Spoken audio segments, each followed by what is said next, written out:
বর্তমানে সোশ্যাল মিডিয়ায় সবচাইতে ভাইরাল একটি টপিক হলো গাজীপুর জেলার শ্রীপুর উপজেলার তেলিহাটি ইউনিয়নের টেপিরবাড়ি বাজার সংলগ্ন আরফান আলী জামে মসজিদের ইমাম কফিল উদ্দিন এবং তারই ঘনিষ্ঠ আলেম স্থানীয় এক মাদ্রাসার মোহতামিম মাওলানা ইসমত আলী আশিকি, তাদের দুজনের বিরুদ্ধে একটি অভিযোগ। মসজিদে নারীকে হিল্লা বিয়ে করিয়ে তারা মসজিদের সিঁড়ির পাটাতনে সহবাস করে নারীকে তালাক দিয়েছেন। এই ধরনের একটি ন্যাক্কারজনক অভিযোগে তারা অভিযুক্ত। আমরা শাহজাহান জাতীয় ক্ষতি ফাউন্ডেশনের পক্ষ থেকে সরেজমিন প্রতিবেদনে এসেছি। এখানে এসে আমরা স্থানীয় মানুষের সাথে কথা বলতে চাই। আসসালামু আলাইকুম, আপনার কি নাম? আমার নাম আশরাফুল আলম। আচ্ছা, আপনি কি এই এলাকার বাসিন্দা? আমি এই এলাকার বাসিন্দা এবং কপিল হুজুরের পাশে আমার দোকান ছিল। আচ্ছা, আমার 5 ওয়াক্ত নামাজ, ওইখানে আমি আসার নামাজ পড়ে আসতাম। আশিকি হুজুরের কাছে সাথে আমার পরিচয় ছিল। তো এই ধরনের তো তাদের কোনো আজও পর্যন্ত আমি দেখি না। তাদের সাথে আমি প্রায় 4 বছর ধরে উঠা বসা করতেছি এই ধরনের। আর এলাকার কপিল যখনই আমি মোবাইলে পাইছি তখন আমি কপিল হুজুরের ভাই এটা আঙ্গরে ফাঁসাইয়া দিচ্ছি। আচ্ছা, এই ধরনের ঘটনা এলাকার মানুষ আপনাকে কখনো শুনেছেন? না, কোনো সময় ওই নারীকে আপনাদের এলাকাবাসীকে বিচার চেয়েছে? কেউ চিনে না। এই নারীর চাচাতো বাসুর একজন এই এলাকায়, এলাকার মানুষে জানে না, সহপাঠীরা কেউ জানে না, মসজিদ কমিটি জানে না, মুয়াজ্জিন জানে না, এক সাংবাদিকে সব জানা বলাইছে 1 বছরের পরের ঘটনা। আচ্ছা, আপনি কি কিছু জানছেন? আমরা কেউ জানি না, তুমি জানা বলাইছো? না, আমরা শুনছি ফেসবুকে বাড়িতে পরে। এর আগে জানেন না? ওই মহিলা এলাকাবাসীর কাছে বলে নাই? না, বলে নাই। মহিলা তো আমরা চিনি। দর্শক, আমরা কিন্তু সাংবাদিক SM জহিরুল ইসলাম সাহেব আমাদেরকে একটা নাম্বার দিয়েছিলেন ওই মহিলার চাচাতো বাসুরের বাহারের। আমরা ওই নাম্বারটাতে অনেকবার কন্ট্যাক্ট করেছি, কিন্তু ওই নাম্বারটা বন্ধ পাচ্ছি, ওই নাম্বারটাতে আমরা পাচ্ছি না। আমরা স্পেসিফিকলি SM জহিরুল ইসলাম সাহেবের কাছে জানতে চেয়েছি ওই মহিলা কোথায় আছেন। তিনি বলছেন যে শ্রীপুরে আছেন। আমরা জহির সাহেব, আমরা যদি জানতে চাই যে ওই মহিলা স্পেসিফিকলি কোথায় আছেন, শ্রীপুর কোন জায়গায় আছেন, আমাদেরকে যদি একটু বলতেন। উনি হচ্ছে ওই যে নাম্বারটা দিয়েছি, হয়তোবা এখন বন্ধ আছে, আপনারা এই নাম্বারটার সাথে যোগাযোগ করবেন। পাশাপাশি আমরাও খবর নেওয়ার চেষ্টা করব মহিলা কোথায় আছে। আমরা তথ্য পাইলে আপনাকে দিব।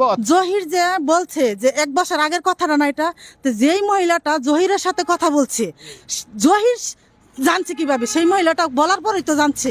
তাহলে সেও তো দেখে নাই, তাহলে সে কিভাবে বললো যে আমরা এটা দেখছি ঘটনাটা?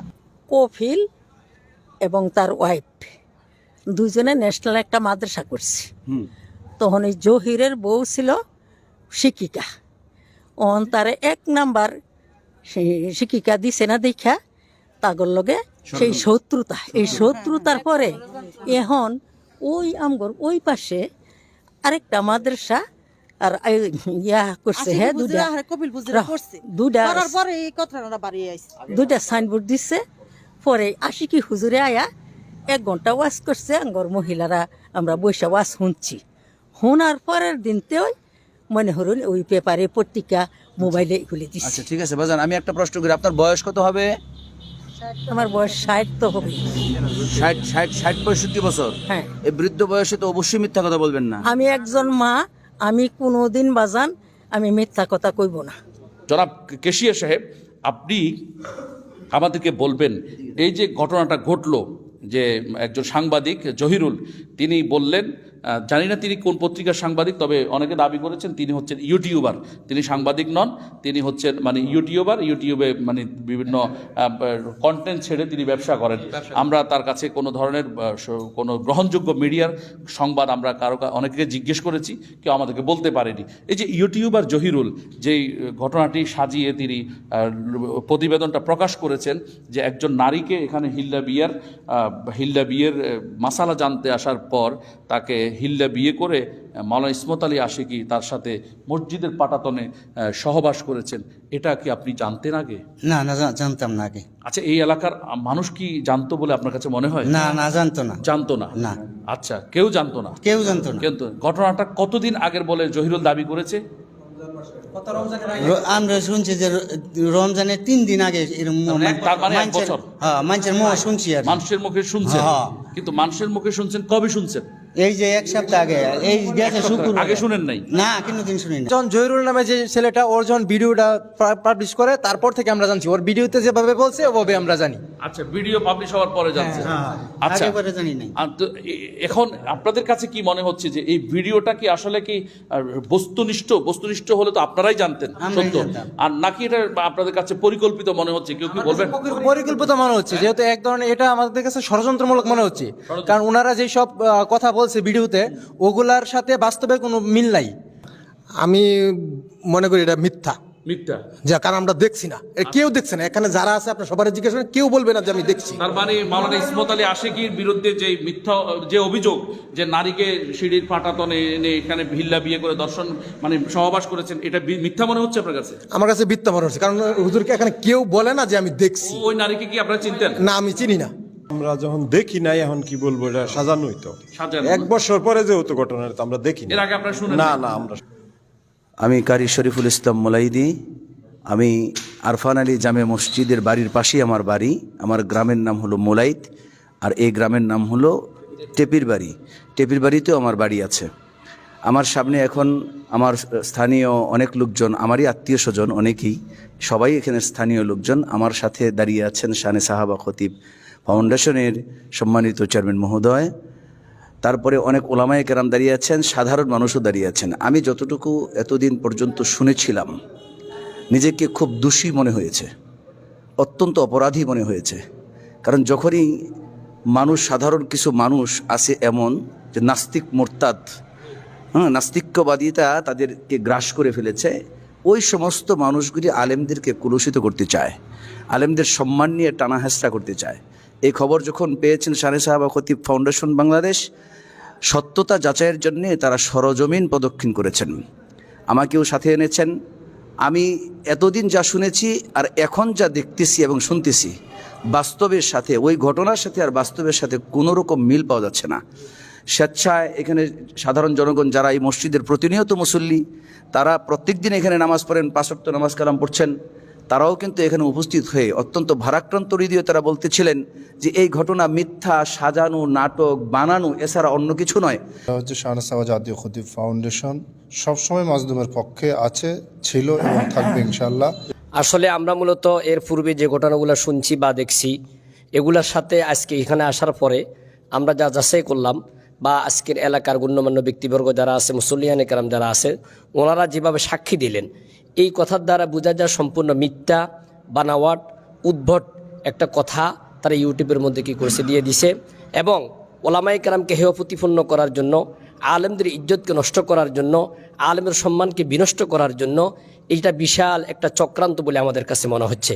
এবং যে মহিলাটা পরিচয় দিছে, আপনারা সকলে দেশবাসী দেখেছেন, মহিলা তার প্রেস খুলে নাই, তার নিজের নাম বলে নাই, বাপের নাম বলে নাই, বিভিন্নভাবে বলেন, এবং ঠিকানাও কোনো কিছু নাই। যে কোনো একটা মহিলাকে ধরে এনে ইউটিউবের মধ্যে দেওয়া যেতে পারে, এবং সাধারণ একটা ঘটনাকে সমস্ত দেশ টিভি, বিভিন্ন টিভির মধ্যে দিয়ে আলেমদেরকে হ্যায় প্রতিপন্ন করার জন্য করেছেন। তারা এগিয়ে এসেছেন, এই জন্য শানে সাহাবা খতিব কমিটিকে অসংখ্য ধন্যবাদ। এবং সাংবাদিক যে জহির, সে পরিকল্পিতভাবে আগ থেকেই আলেমদেরকে হেনস্থা করার জন্য, আলেম বিদ্বেষী, আমরা তার একটা বিচার, আমরা দৃষ্টান্তমূলক একটা শাস্তির দাবি আমরা জানাই। সঠিক তদন্তের মাধ্যমে যদি প্রমাণ না করতে পারে, তার দৃষ্টান্তমূলক শাস্তি আমি শানে সাহাবা জাতীয় খতিব কাউন্সিলের মাধ্যমে আমি সরকারের কাছে দৃষ্টান্তমূলক শাস্তি দাবি করছি। দর্শক, আমরা আপনাদেরকে যেটা উপসংহার হিসেবে জানাতে চাই, সাংবাদিক SM জহিরুল ইসলাম আমার পাশেই আপনারা দেখতে পাচ্ছেন, তিনি এবং তার আরেক কলিগ মুজাহিদুল ইসলাম, তিনারা দুজন মিলে নিত্য বেলা নামে একটি সংবাদপত্রে বা অনলাইন পোর্টালে তারা এই পাবলিশ করেছেন নিউজটি। বলেছেন যে ইসমত আলী আশিকি এবং কফিল ইমাম, স্থানীয় আরফান আলী মসজিদের ইমাম কফিল, তারা দুজনে মিলে হিল্লা বিয়ে পড়িয়েছেন এবং ইসমত আলী আশিকি ওই এক নারীর সাথে তিনি শারীরিক সম্পর্কে মিলিত হয়েছেন। কিন্তু আমরা এই এলাকায় এসে যখন জনসাধারণকে জিজ্ঞেস করেছি এই ধরনের ঘটনা আপনারা কি শুনেছেন, যে ঘটনাটি SM জহিরুল ইসলামের দাবি হচ্ছে প্রায় 1 বছর আগে ঘটনা, তো এই ঘটনা 1 বছরের ভিতরে কেউ শুনেছেন কিনা একটা মানুষও ছিলেন না যারা বলেছেন যে এই ঘটনা তারা শুনেছেন, কেউ বলতে পারবে না। ইভেন সবচেয়ে বড় আশ্চর্যের বিষয় হলো ওই অভিযোগকারী নারী, তার যে বাসুরকে পরিচয় দেওয়া হয়েছে, স্পেসিফিকলি বাসুর হিসেবে পরিচয় দেওয়া হয়েছে, কিন্তু আমরা সরেজমিনে এসে জানতে পারছি এখন ওই মহিলা সরাসরি বাসুর নয়, বরং চাচাতো বাসুর হবে এরকম বলে SM জহিরুল ইসলামের দাবি। কিন্তু চাচাতো বাসুর হলেও সেই বাহার তিনি স্থানীয় এক ভাইয়ের স্যানিটারি ব্যবসায় সময় দিয়েছেন, সেখানে চাকরি করেছেন। এখানে তিনি দীর্ঘ মাস সেখানে চাকরি করার সময় ভাইয়ের দাবি হচ্ছে যে বাহার এই কথা কখনো তাকেও বলেনি। এত বড় একটা ঘটনা ঘটে গেল, সাংবাদিক জানাইতে পারলো, কিন্তু সাংবাদিক জানাইলে সবাই তো জানা থাকে যে সাংবাদিক জানানো মানে এটা ভাইরাল হয়ে যাবে, এটা সবাই জেনে যাবে। তাহলে তাদের লজ্জা, থানাকেও জানাচ্ছে না। জহিরুল ইসলাম বললেন নারীকে যে আমি থানায় যেতে বলছি, মহিলা থানায় যায় নাই। তাহলে যে মহিলা থানাকেও জানাইলেন না এবং তার বাসুর থাকা সত্ত্বেও বাসুরের যে স্যানিটারি মালিক তাকেও জানালেন না, এলাকার কাউকে জানালেন না, সরাসরি মিডিয়াতে জানালেন, যিনি লজ্জাকে এত লজ্জা পান, যিনি ঘটনাটা জানাইতে লজ্জা পাচ্ছেন থানাকে, অথবা তার বাসুরের মাধ্যমে এলাকাবাসীকে জানাইতে লজ্জা পাচ্ছেন, তিনি মিডিয়ার সামনে এসে জানাবেন, এই বিষয়ে আমাদের একটা প্রশ্ন জেগেছে, একটা রহস্যজনক কথা মনে হয়েছে আমাদের কাছে এই জায়গাটাতে। কেন তিনি থানাকেও জানালেন না, আবার তার বাসুরের যিনি মালিক আছেন এখানে তাকেও জানালেন না, এলাকার কাউকে জানালেন না। যে মহিলাটা এলাকাবাসীকে থানাকে জানাইতে লজ্জা পাচ্ছেন, তিনি আবার কিভাবে নির্দিষ্ট দুজন সাংবাদিককে জানাইতে পারলেন? এখানে আমাদের কাছে এই জায়গাটা একটা পয়েন্ট মনে হচ্ছে দর্শক। দ্বিতীয় কথা হচ্ছে, আমরা সাংবাদিক জহিরুল ইসলামকে জিজ্ঞেস করেছিলাম আপনি চাঁদা দাবি করেছিলেন কিনা ইসমত আলীর কাছে বা কফিলের কাছে। তিনি তার একটা সুন্দর ব্যাখ্যা দিয়েছেন, তার ব্যাখ্যাটা আপনারা নিশ্চয়ই শুনেছেন দর্শক। তৃতীয়ত হচ্ছে যে আমরা যেটা জানতে চেয়েছি এস এম জহিরুল ইসলামের কাছে, যে নিয়ম হচ্ছে কোনো অপরাধী যদি কারোর সাথে অপরাধ করে সেটা প্রথমত লোকাল থানাকে জানাতে হবে।